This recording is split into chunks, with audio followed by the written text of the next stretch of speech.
Tema yang akan kita bahas pada kesempatan kali ini berjudul pikiran, emosi, dan penyakit fisik.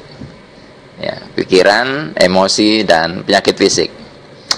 Baik, mengawali perjumpaan kita kali ini, saya ingin mengajak Anda yang siapapun yang mendengarkan rekaman ini untuk melakukan sebuah simulasi sederhana.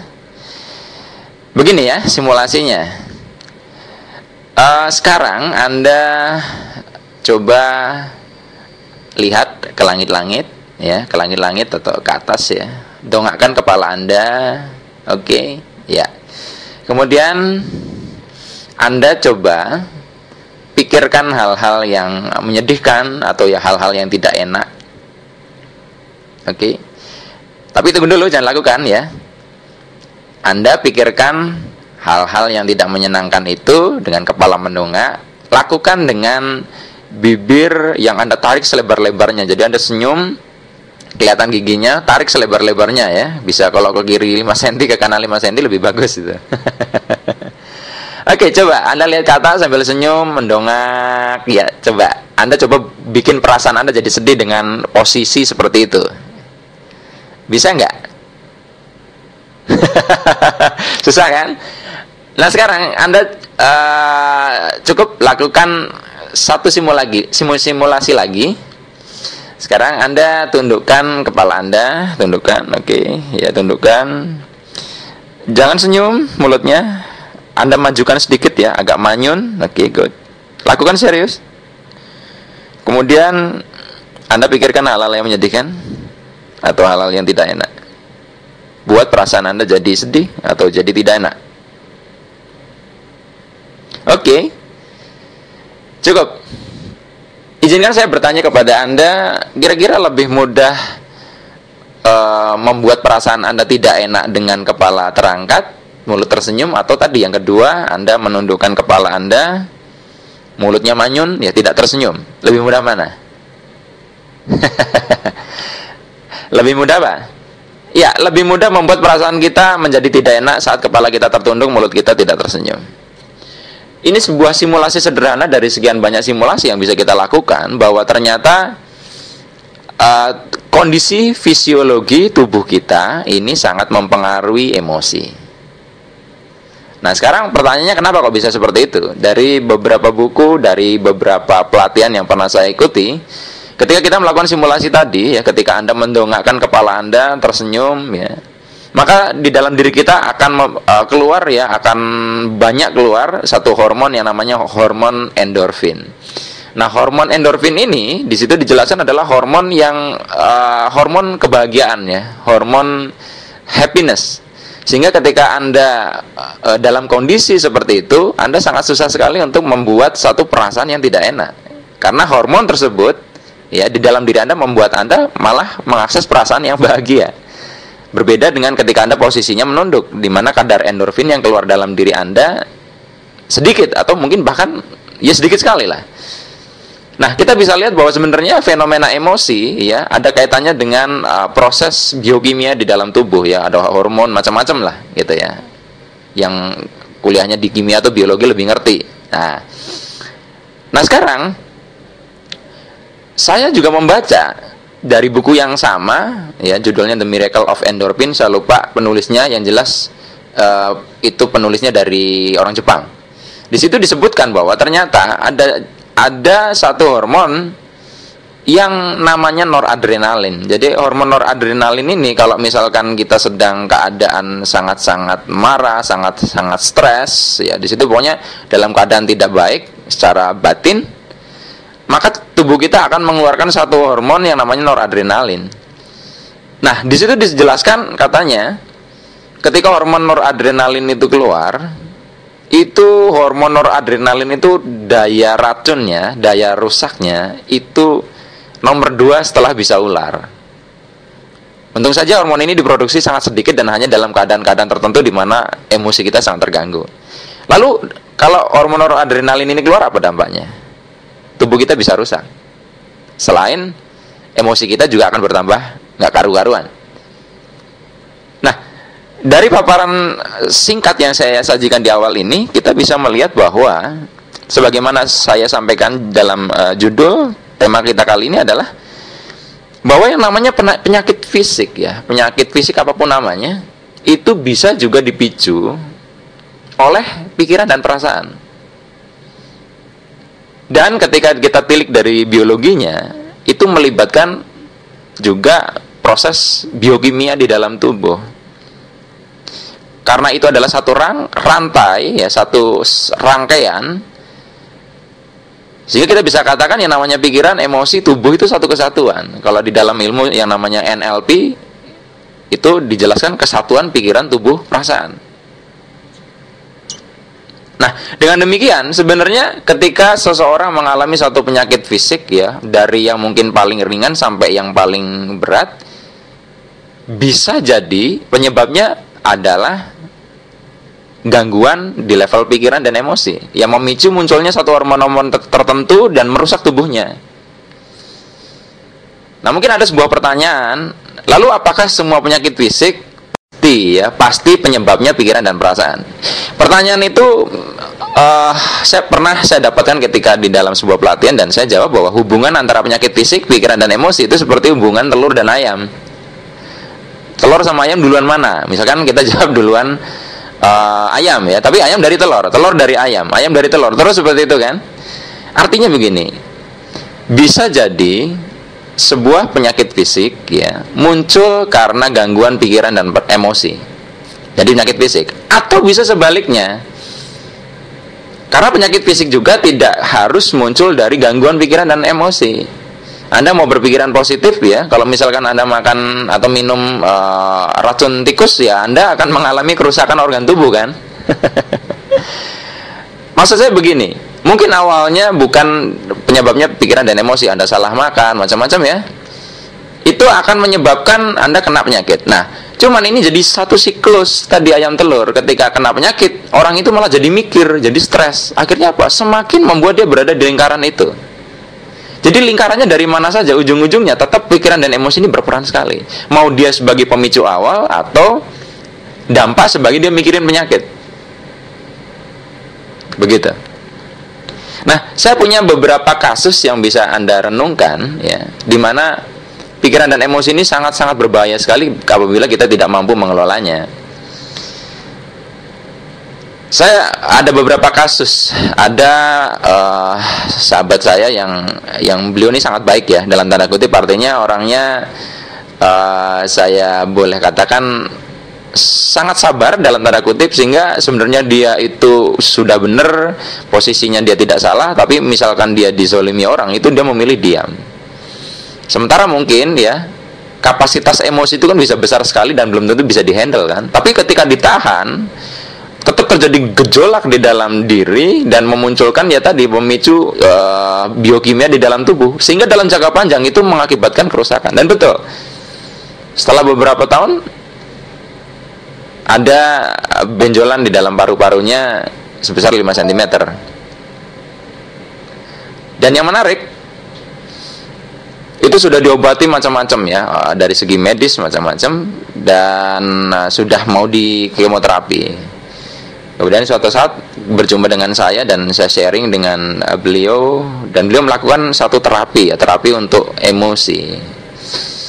Dan saya sangat bahagia sekali karena beberapa hari yang lalu beliau mengirimkan foto-foto dari yang 5 cm jadi mengecil sekali, sekitar 1 cm atau kurang dari itulah, pokoknya kecil sekali, sudah kecil.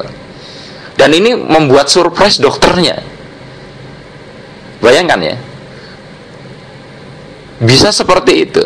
Kemudian beberapa waktu lalu istri saya juga nanya, ini ada temennya kena kista ya, kista, dan sampai dipegang itu di bagian ya sekitar perut, di bawah perut ya, sekitar situ, itu rasanya sakit di area rahim itu. Kemudian saya menyampaikan ke istri saya begini caranya, terapinya, dan dia dapat informasi dari temannya itu sudah nggak sakit lagi gitu loh, sudah hilang. Bahkan kemarin ini di Semarang, di kelas privat vibrasi Semarang, ada salah satu peserta yang dia punya kista dan dia tidak obati ke dokter ya, dia tanpa sadar sudah mempraktekkan untuk mengelola emosi dan lenyap dengan sendirinya kista itu. Dan saya amati memang ini khusus bagi Anda yang wanita, kalau misalkan Anda salah dalam mengelola pikiran dan emosi, lalu terjadi gejolak dan Anda menahan gejolak tersebut, dibiarkan berkepanjangan, biasanya yang akan terkena adalah area dada ya, atau area rahim ya. Area dada misalnya kanker payudara macam-macam, atau kanker rahim. Pokoknya dua itu yang saya amati. Jadi Anda harus waspada. Nah, tapi bukan berarti ketika saya mengatakan seperti ini, ketika ada seseorang yang kena penyakit fisik, kita terus langsung menjudge dia karena begini, karena begitu, karena begini, karena begitu, karena belum bisa memaafkan karena dendam. Belum tentu juga, karena saya melihat dalam kasus penyakit fisik ini sangat kita butuh pendekatan yang komprehensif. Karena penyakit fisik bisa dipicu oleh kurang istirahat, kurang olahraga, salah pola makan, misalkan terlalu banyak makan yang basah, yang asam, kurang basah, atau ya pokoknya terkait dengan itu. Plus juga ada satu lagi unsur pikiran dan emosi. Jadi ketika misalkan terapi emosi juga dilakukan untuk membenarkan emosinya, terapi untuk pikiran biar lebih jernih, tetap yang namanya penyakit fisik juga membutuhkan treatment yang lain, memperbaiki pola makan, memperbaiki juga gaya hidup dia, istirahatnya juga cukup ya, sehingga terjadi proses pemulihan yang lebih cepat. Jadi tidak terus hantam kromo ya, terus nggak perlu ke dokter, nggak perlu melakukan ikhtiar yang lain, tetap perlu. Meskipun memang dalam beberapa kasus ketika itu murni betul-betul penyebabnya adalah emosi dan pikiran, hanya dengan terapi emosi bisa lenyap. Yang lain ada buku dan ada juga videonya, hasil penelitian tentang hubungan antara pikiran dan emosi terhadap perubahan bentuk sel darah. Seingat saya itu penelitian dilakukan oleh Dr. Felici, di mana subjek penelitiannya adalah bernama Rebecca Marina. Di situ Rebecca Marina diminta untuk mengakses perasaan-perasaan tertentu, dari mulai sedih, senang, bahagia, khusyuk, berdoa, dan semacamnya, takut, marah ya. Ternyata setiap dia mengalami satu emosi tertentu, diambil sampel darahnya dan dibandingkan antara sampel darah dari setiap emosi yang berbeda, itu bentuk sel darahnya beda-beda dan sangat kelihatan sekali perbedaannya. Jadi gini, misalkan kalau bahagia jadi teratur sel darahnya, ketika takut jadi nggak karu-karuan dan sebagainya. Nah, saya logikanya begini, berarti kan kalau darah itu satu faktor yang sangat penting di dalam tubuh kita, dan itu dipengaruhi oleh pikiran dan emosi. Ketika terjadi gangguan di dalam darah, itu kan akan mempengaruhi sistem di dalam tubuh kita secara fisik, toh. Jadi di sini sangat kelihatan sekali bahwa pikiran dan perasaan itu mempengaruhi penyakit fisik. Munculnya penyakit fisik berikut juga dengan penyembuhannya. Saya punya satu teman, dia di kebidanan kalau nggak salah kuliahnya. Ya, dia cerita bahwa kalau ibu seorang wanita yang stres dengan yang rileks saat melahirkan itu darahnya itu beda. Kalau yang apa namanya, yang depresi, stres atau tertekan saat melahirkan itu darahnya lebih kental kalau nggak salah. Yang jelas ada beda yang sangat signifikan, sangat berbeda. Nah, jadi kira-kira apa terus yang perlu kita lakukan ya untuk menghindari, atau setidaknya bagi rekan-rekan atau saudara Anda yang saat ini dalam keadaan penyakit fisik, apa yang perlu dilakukan? Ada dua yang jelas ya. Pertama adalah pencegahan ya, preventif. Artinya kalau preventif itu kita menyadari setiap emosi kita itu punya dua sisi. Satu ada manfaat, satu ada bahaya. Kapan menjadi berbahaya? Saat kita mengakses perasaan-perasaan yang nggak baik. Kalau misalkan Anda sudah mendengarkan rekaman-rekamannya sebelumnya, ya itu spektrum perasaan yang di tabel Force itu.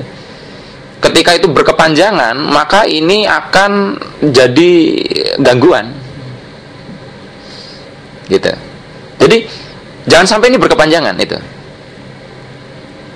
Nah, lalu bagi yang sudah terlanjur, ya bagi yang sudah terlanjur kena penyakit fisik, apa yang perlu dilakukan?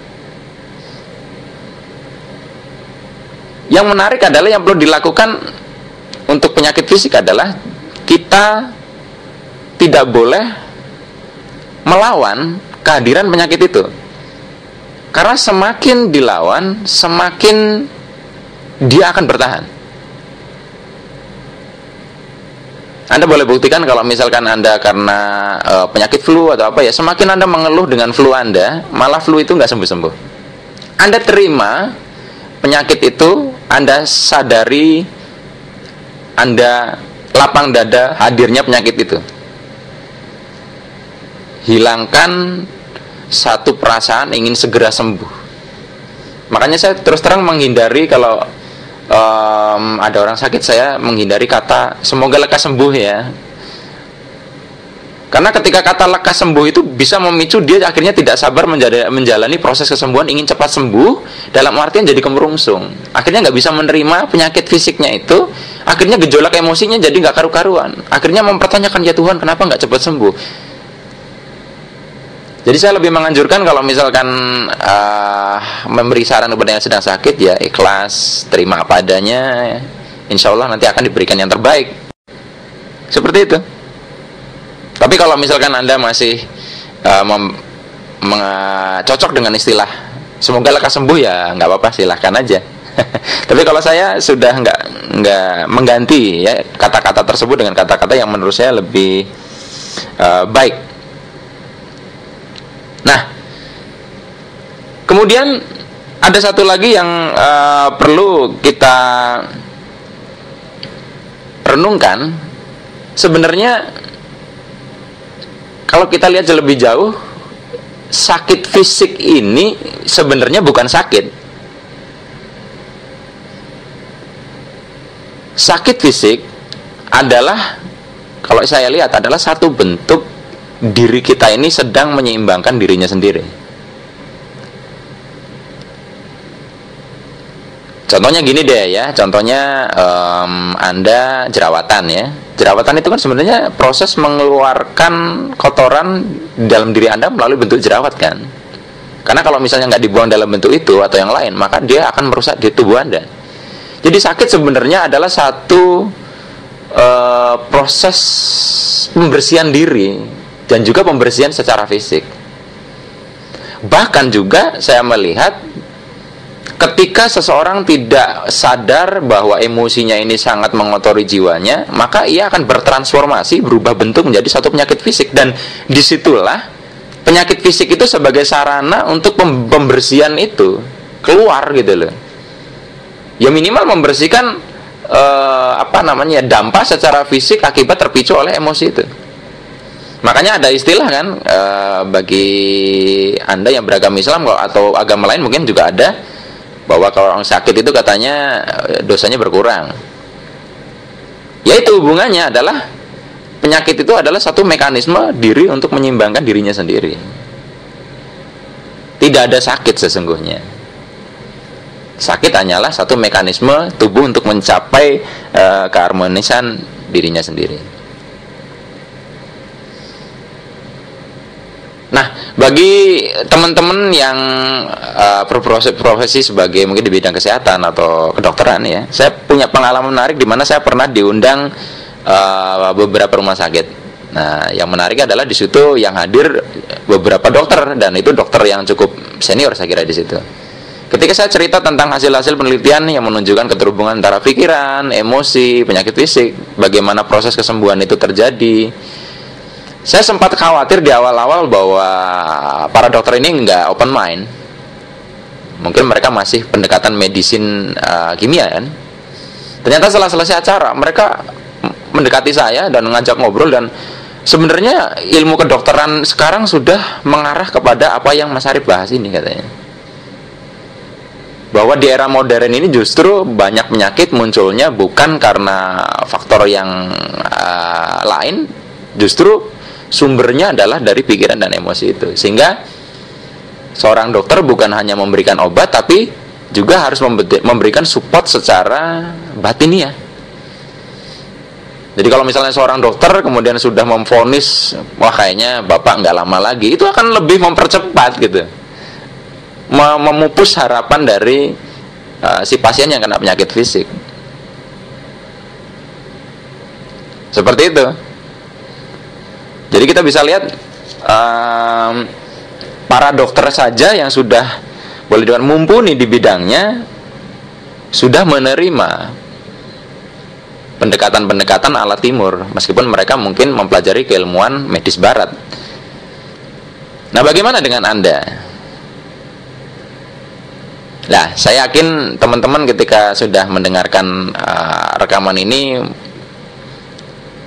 mulai lebih terbuka, mulai lebih hati-hati dengan setiap emosi yang dirasakannya, dan mengelolanya ke arah yang lebih memberdayakannya, lebih mendamaikan.